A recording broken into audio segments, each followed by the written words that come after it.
Folks, welcome to another live poetry reading. Tonight's poets are Meggie Cronin, Rupa Shenoy-Thadhani, MacDonald, and Liebertz.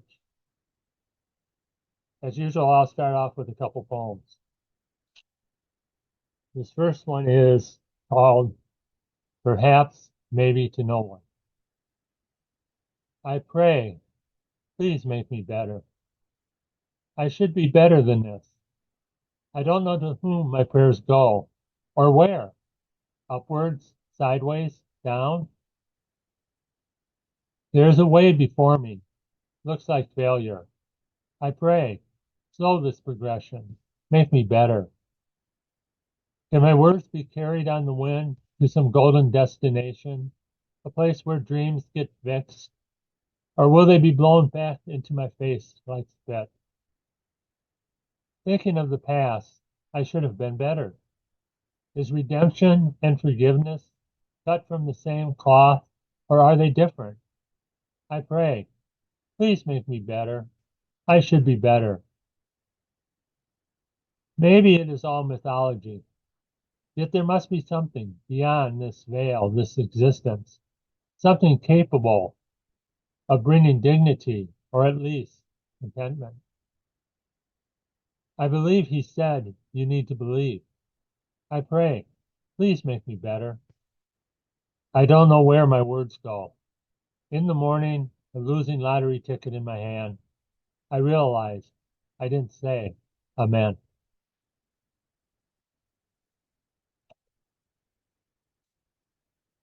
And the next poem is called Lackadaisically Surfing the Internet, which really isn't about surfing the internet that much. What did I think I would find here? A poem about living under a rock? An ode to the dying grass? I must have been misdirected, like the anger in a bad wife's eyes. Now there is something easy to find. I woke up happy this morning, despite the signs of upcoming inclement weather. The consequences of the road chosen, heading towards me like wrath in the wind. I will stand it all, knowing a win unlikely. Will you think of me as I fade away? Will you throw me a coin as I stand with my cardboard sign, which reads, a bad decision changed my life. It must have been me, not the world, that led to this. Will you even notice that it is me, standing there at the entrance to the strip mall by the Target store? Time to log out. I woke up happy this morning. Our first poet reading is Meggie Cronin. Meggie is a poet and public librarian living on the Minnesota-North Dakota border. She is a four-time recipient of the Thomas McGrath Poetry Award and has been published in Plain Song and Northern Narratives literary journals and Modern Reformation magazine. Her serotonin currently comes from sunlight and rain in equal measure, re-watching the West Wing, and petting all her friends' dogs. You can find her in the void and on Instagram at Meggie Cronin if you ask nightly, as well as links to her work at www.chillsubs.com/profile/Meggie Cronin. Take it away, Meggie. Thanks so much, Ron. I appreciate it. I have a few poems for us today. This first one is called In Target, I Consider a Parallel Universe. I carry the six-pack of peach tea on my hip, and it slots in like a toddler. My body must be built for this.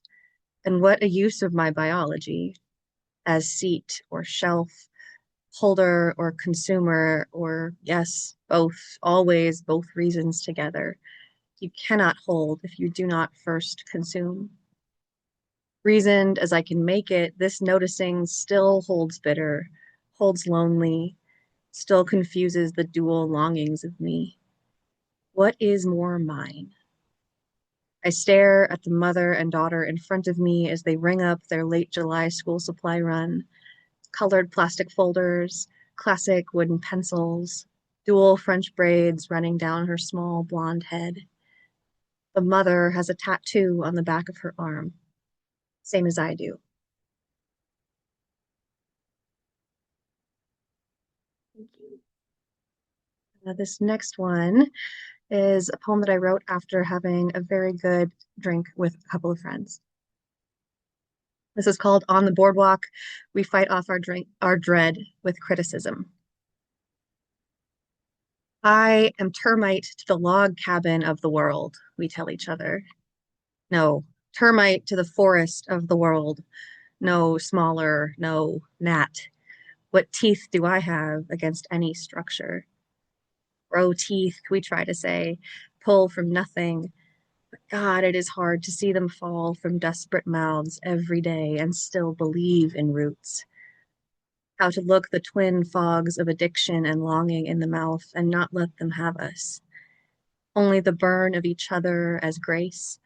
We, relit from reflections. We, blessed to discuss the world instead of living in it. The bliss of a temporary removal. To focus on a creature comfort, as in, I turn my conscience off and my taste buds on. As in, I think of the mango that died for this drink, dizzying in its sweetness, the vitamin green of a friendship reheld in the dusk of any city, in the morning glory days behind us. Gift undeserved to be in reprieve, a gift to live at the mercy of the least merciful mountain and still hold hope to see it rebuilt.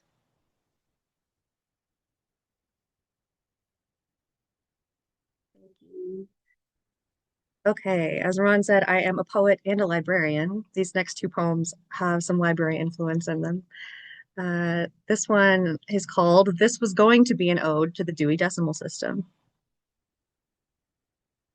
This was going to be an ode to the Dewey Decimal System, but I can't ignore that Dewey made the system and he was an asshole. So, in an act of total opposition, I am going to ignore his humanity and focus on the numbers.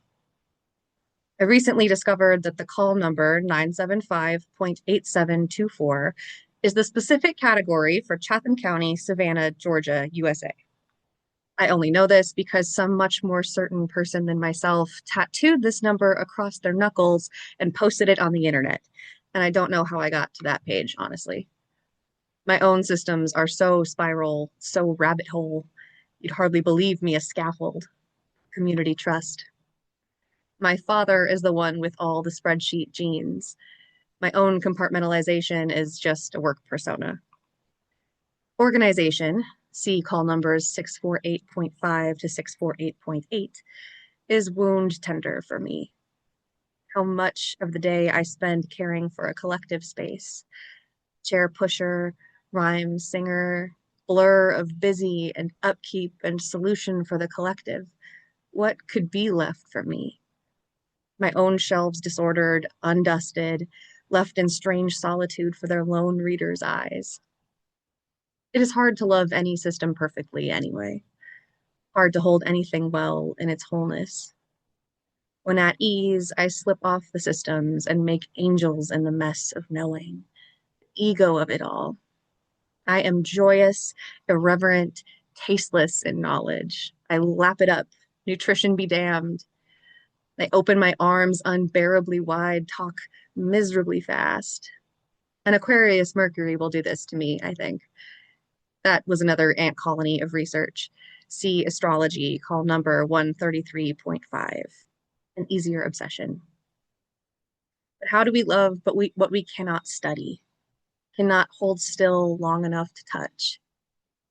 The few times love has grazed me, I remember feeling so distinctly the urge to research my person, my difficult obsession. How I wished I could search them, a database, to access them without having to ask all these questions right to their very close and expectant face. Can't I just Google you? What shelf could hold all your history? Love is so many categories. Psychology, 153, biology, 570, poetry, 811. For how artist I want to be, I can minimize you down to your parts like any scientist. How much easier it is to peer through a microscope, binoculars. Anything is easier than eye distance. letting the Lord in. Point is, here is my fallacy. If I know everything about the world, I will know how to live in it. If I know everything about love, it will know where to find me. That was a long guy, everybody. Thank you. This next one is called Information Worker Dries Out in the Sun. I am in a wheat field at the edge of the world. I am in a wheat field and I dictate notes for my elders. I sit on standby. I wave the change. I use this technology curse for good where it is possible.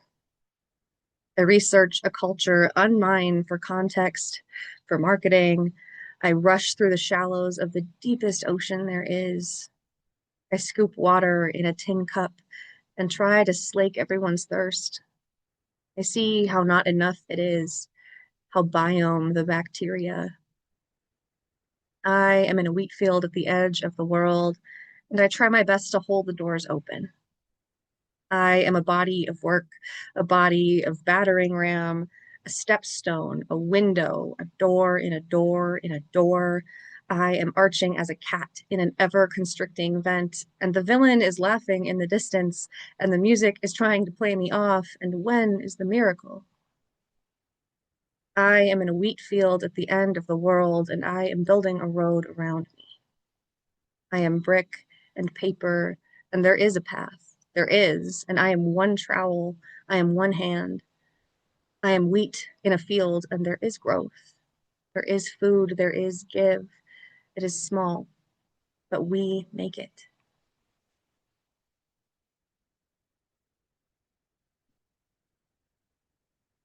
All right, I have one more. It is a little goofier than my other ones, but it is very fun. And it's a little bit of an ode to Minnesota. So I felt it was an appropriate one for today. This is called Tater Tots Say. Tater Tots say, let me make your scraps delicious. Unnatural? Me? No, this shape says hearty, says purposeful. This shape was meant to hold, friends. Toddler hands love me and grow up loving me, and you could build with all this sturdy. Lincoln Logs, who? Party keg, why? Slot me over your hot dish. Roof tiled perfection, baby, I would never let anything hurt you. I will shield you from all this heat, will disguise all your vegetables, trick you for your own good, baby. I want you to be strong. Recycle me into the best bits. Let me tell you about human ingenuity. Let me waste not. Let you want never. Let me funnel this potential into crispy, perfect glory. Let me steady root you to meat and potato country. Sustain you through the winter. You, cold hardy, love hungry drifter. Let me dish you up a plate. Let me always remind you of home. Thanks, everybody. Thank you very much, Maggie. I like those tater tot ones. Next up, we have Rupa Shenoy-Thadhani. Rupa is an immigrant poet, an artist, and an educator, an active participant in creative and learning communities. She has served as assistant poetry editor for Waterstone Review and was awarded the Loft Mentor Fellowship in Poetry in the Twin Cities. A fellow of the Seed and Change Institute and the Tin House alumni, her work has appeared in the Works Museum, Pleiades magazine, and was runner-up for the 2024 Herfer Poetry Prize. She writes, builds creative communities, and plants trees in Bloomington, Minnesota. Take it away, Rupa. Thank you, Ron. Good evening, everyone. I'm reading a few poems from a manuscript titled Cartographies of Loss. This first poem is called Pas de deux of Paso Doble and Poetry.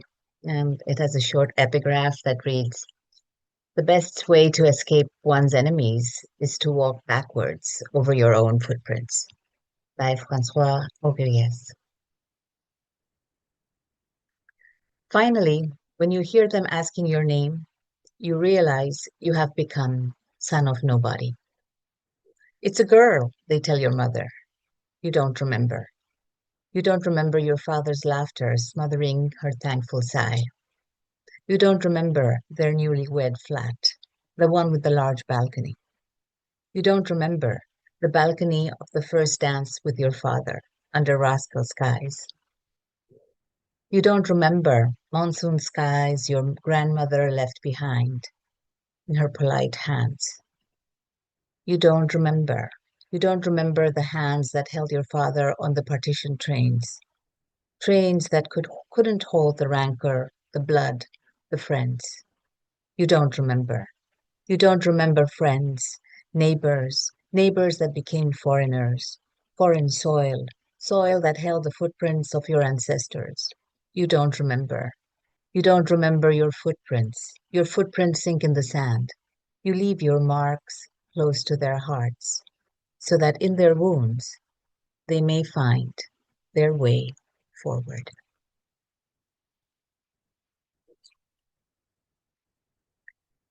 This next one is called Her Land of Nod. In her dreams, my mother returns to Sri Lanka. She buys a house on Gold Street by the sea. In her dream world, she can remember her childhood and be herself. She can speak fearlessly without the curse of a foreign accent.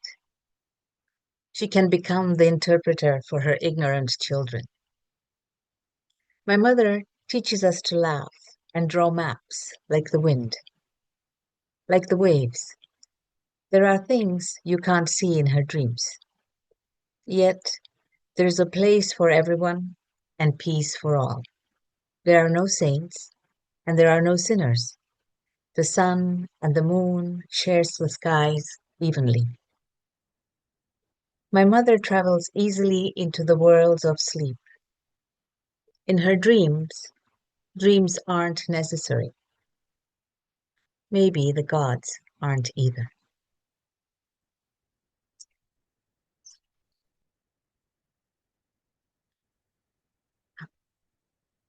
This is an Ars Poetica.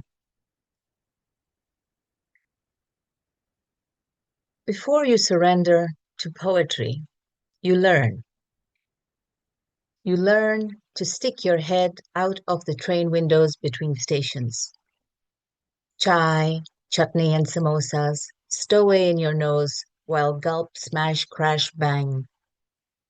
To collect sounds your heart gushes at. Your heart gushes at the first hint of departure, of letting go, of the plenitude of brief encounters with strangers, of the effortless moment, of the dwindling figures in the distance, to cross lines and dot time zones, to fall in love with words, scars on walls, on desks and on scraps of paper, to never write RIGHT, to never write your name or name your rights, to churn the truth, to lie with gusto, to lie with the gusto of a storyteller and a conviction of a preacher, to learn to sit very still, practically invisible, until you hear Chonkeguri, and you know, your heart, now a whirling dervish between the lines of a new calligraphy, catching every last syllable with your good ear, while your tongue maps a new route home, letting every brokenness light up yours, till you find the words to tell the story of how you wrought your name. And you run, and you run, and you resist, and you run past the past, and fast to fast, and fast to faster, hands over your ears, eyes fiercely shut, bite over lower lip, salt cascades, and you keep running until you fall into a poem.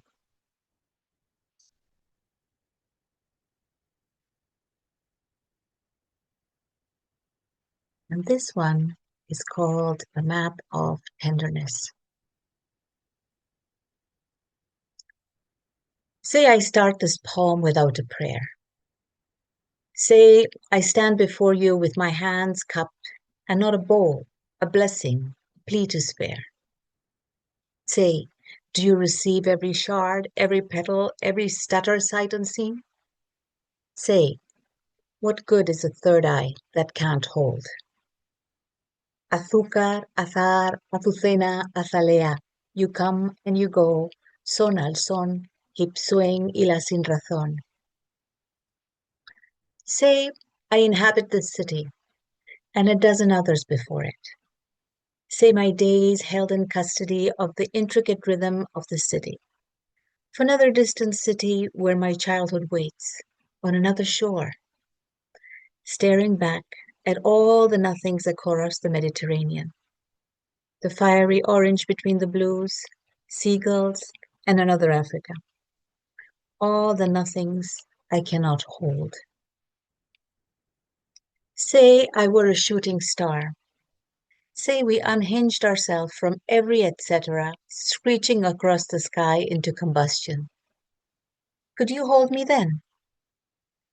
Ojalá, ajedrez, almohada, nada, nada, nada.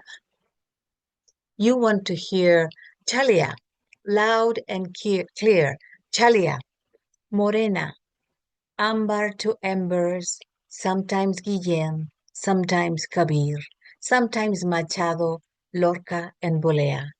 Chalia. Say, let your curious tongue walk the Chalia, call her out to combust off the page. Ojalá. Say I opened the palms of my hands. Say there were nothing to hold. Say there was nothing that held me. All the nothings under my fingernails. I say there was nothing to hold me back. Chalia. Say, did you feel that fistful of sunlight rejoice between my second and fifth ribs? Catedral de Sal. Chalia. Nada, nada, nada. Say, dirt in my fingernails. Say you come back and you go. Say between being and becoming. Nada, nada. Thank you.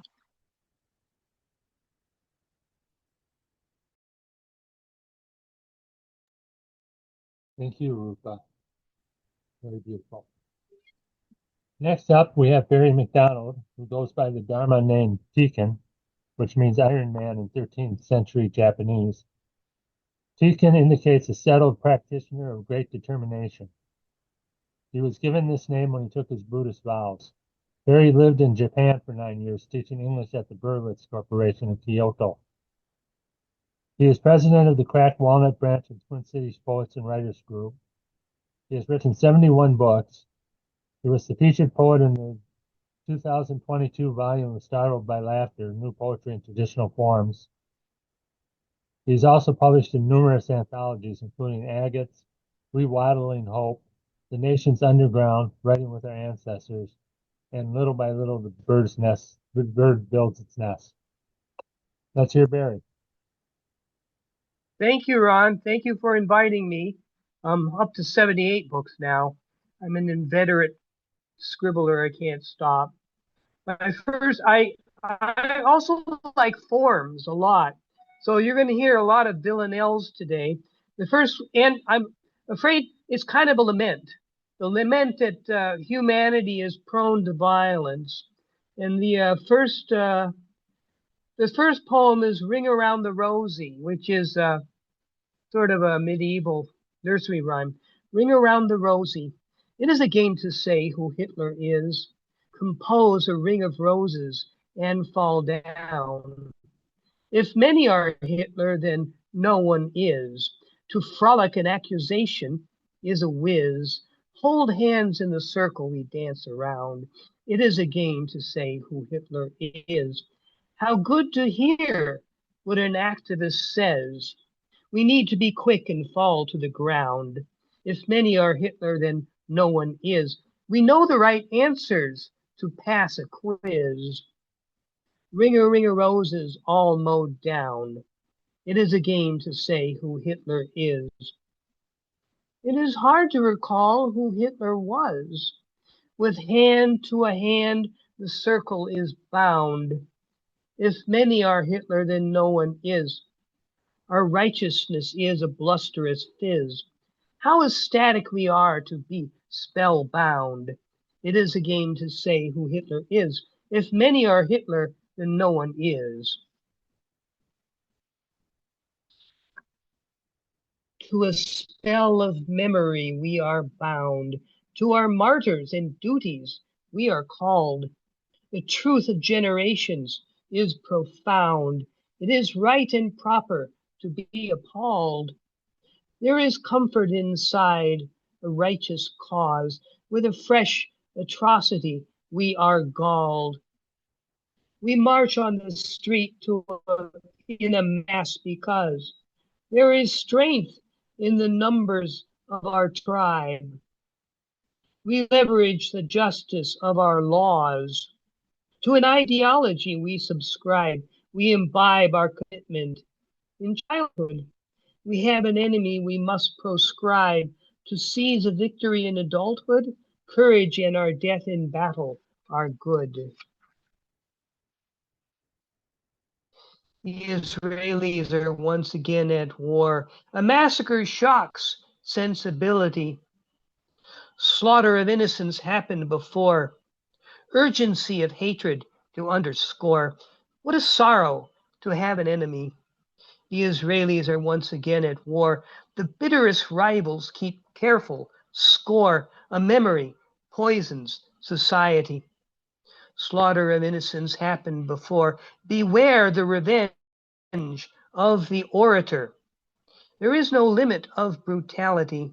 The Israelis are once again at war. There will be a combat from door to door with the aid of missile velocity. Slaughter of innocents happened before. A building collapses, floor upon floor. To mark the pace of animosity, the Israelis are once again at war. Slaughter of innocents happened before. Heed the mania of the orator who inspires a fire of brutality, who plays on the war that happened before. Children are taught to hate an enemy. The tribe has atrocities to avenge. History has horrible gravity. We propagate protocols of revenge. It's certain that God has taken our side. We sharpen our minds to a razor's edge. We steel ourselves with a warrior's pride. An iron man is the people's hero.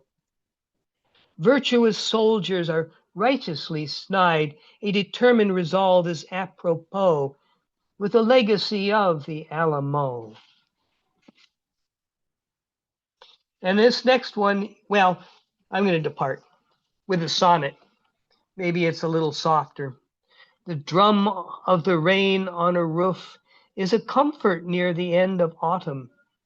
As one lies in a drowsy meditation, on the border of a trance of sleep, in the sanctuary of bed, ensconced in the protection of a home, to muse as one does when disconnected, as thoughts run on in tranquility, separate from the turmoil of the problems of a day that have no easy solutions, as faith will come to me despite the burdens of life, the encroachment of winter. I do what I cannot do with the frenzy of will, revivify amid heartache and strife.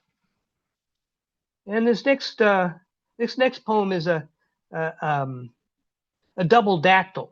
It's kind of an odd poem. There are two double dactyls on each line. And the first line is a nonsense line. Ding toddle, life is a pinch of time. Nothing will last in it. Do what you can. Mountain immensity, biodegradable. Blink of an eon scale, crumbles to sand. Okay, and I got two more poems. Sand. To see completely and to understand, the oceans flow without a memory. The rocks will dissolve into grains of sand. The granite mountains dominate land. They brave the sky without anxiety. To see completely and to understand, a blossom of life is in the grassland. The earth delights in wild variety. The rocks will dissolve into grains of sand. Only for a while do the mountains stand. Mountains crumble without impiety. To see completely and to understand, the beginnings and endings are not planned. Humans enjoyed a weird society. The rocks will dissolve into grains of sand. Nature transforms with invisible hands. Seasons evolve with odd propriety. To see completely and to understand, the rocks will dissolve into grains of sand. Okay, my last poem. Seasons. The tumble of the seasons leaves a trace. I savor the taste of autumn's encore. The life of a body assumes a pace. The parade of seasons is not a race. Ephemeral light is what I adore. The tumble of the seasons leaves a trace. Each leaf of the summer will be erased. The absence of warmth is hard to ignore. The life of a body assumes a pace. Each cloud of the sky cannot be misplaced. In the depth of night are stars to explore. The tumble of the seasons leaves a trace. The equinox is reliably spaced. The sun has its order to underscore. The life of a body assumes a pace. Passage of the decades etches my face. I embody the years that came before. The tumble of the seasons leaves a trace. The life of a body assumes a pace. Thank you.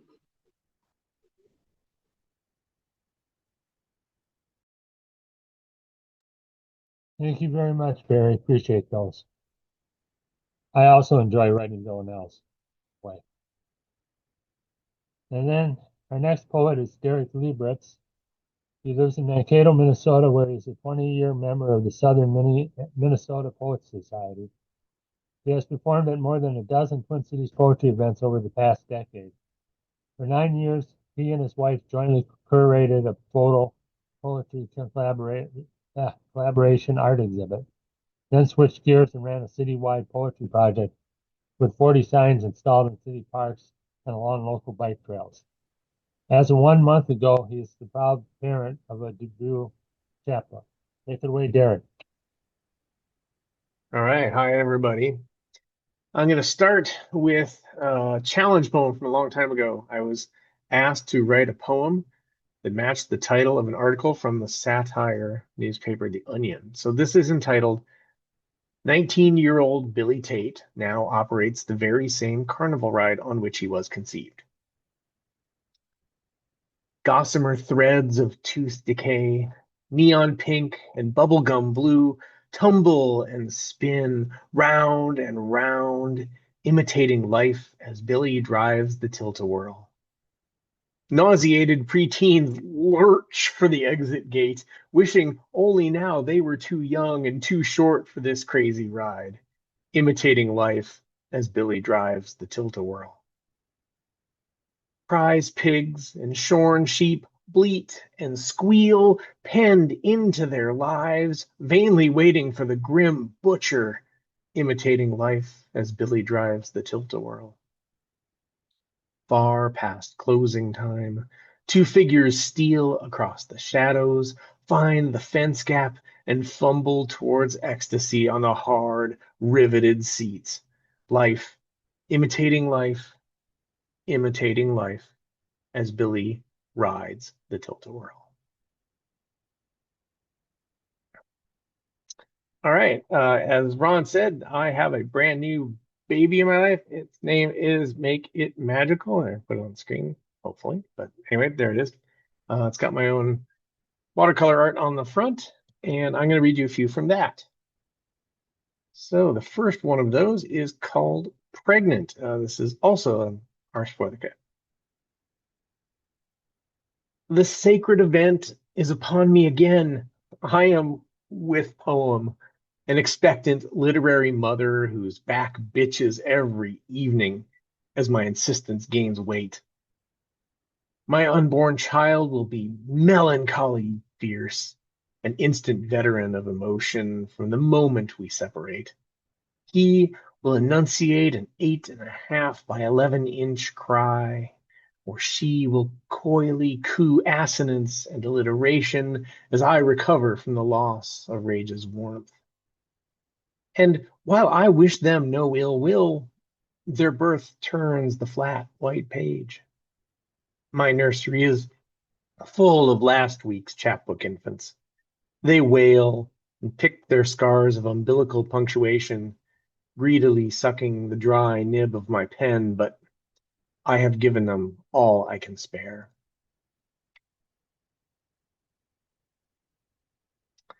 The next one is entitled Ghost, and it reads like a dictionary entry. Ghost. One of two. Noun, plural, ghosts. A spectral understudy who partied too long the night before their lead soul's death. They haunt the time script, awaiting their cue. Two of two. A transitive verb, ghosted, ghosting. To gift another the burden of raising identical twins, ambiguity and doubt. Silence, your only alimony. Three of two.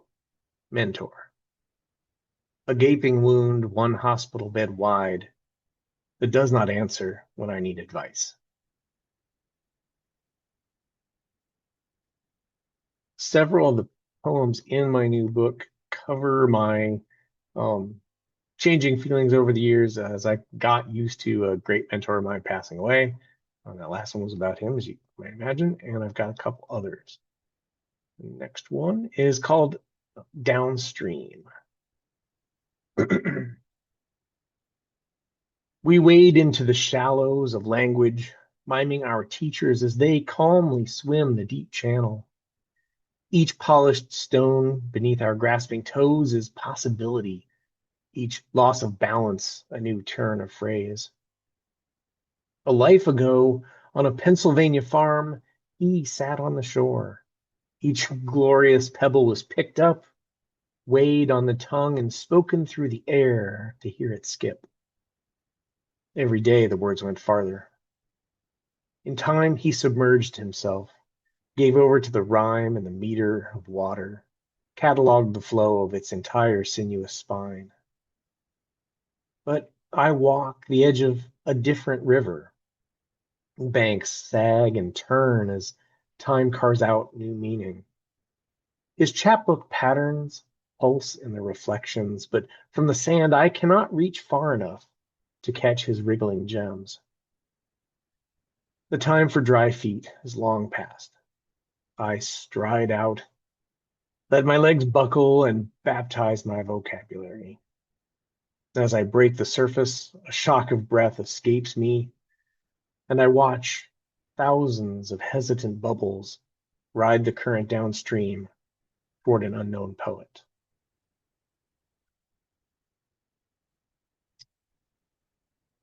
Whenever I'm doing a reading, I have to read one of my loving/sexy poems, but I promised my wife I wouldn't embarrass her too much. She's heard this one before.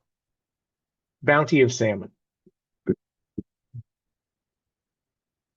I pull you into this dark den of rumple, all bedhead hair and hungry claws. I rake you in, my bounty of salmon, my winter abundance. I dine nightly, grow fat, feast low on earlobe and hip and nipple. You call me bear, crush yourself to my chest, Insinuate yourself into my snores. We dream this hibernation together, torsos hot from so much touch.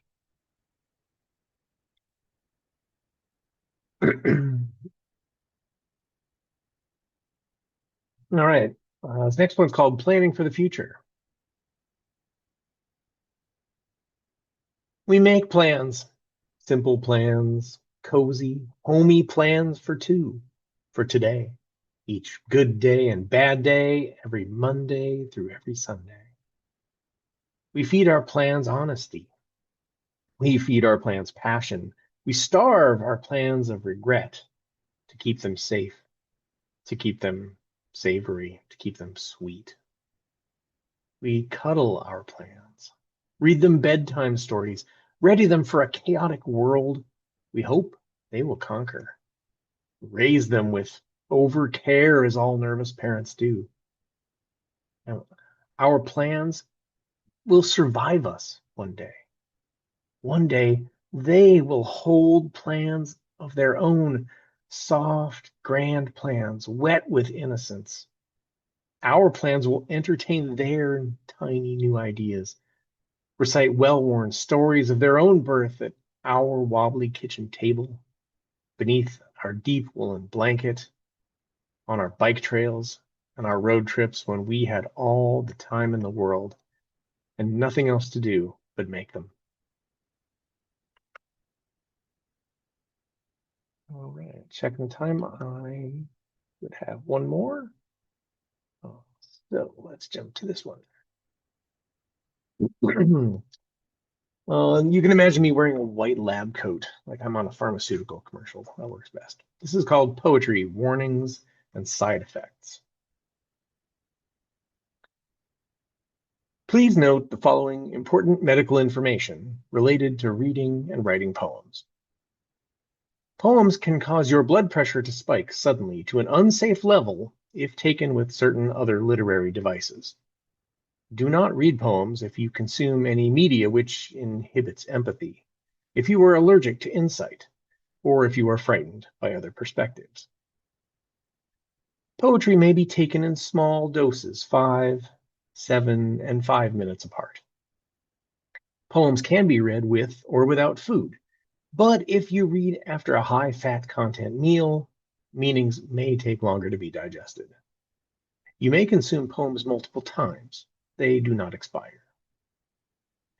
Tell all your friends that you read poetry.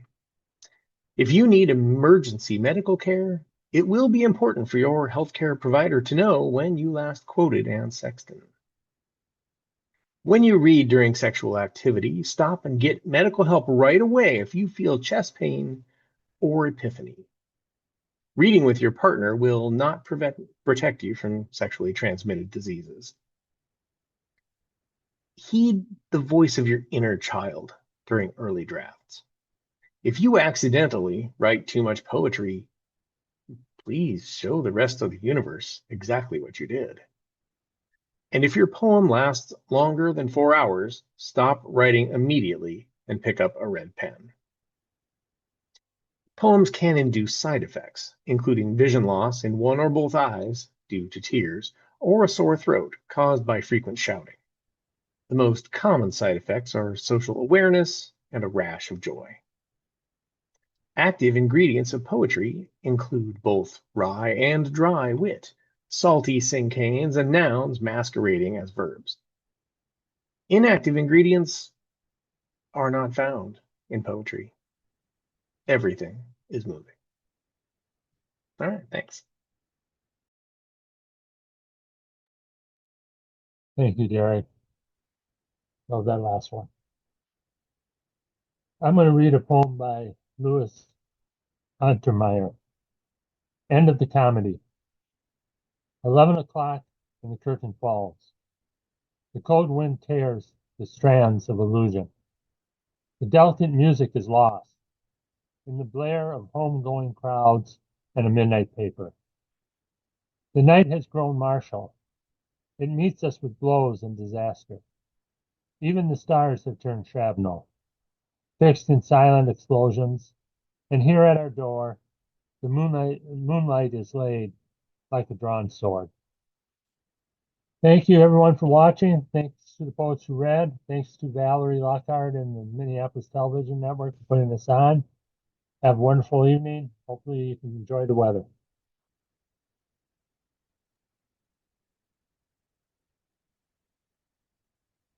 Yay!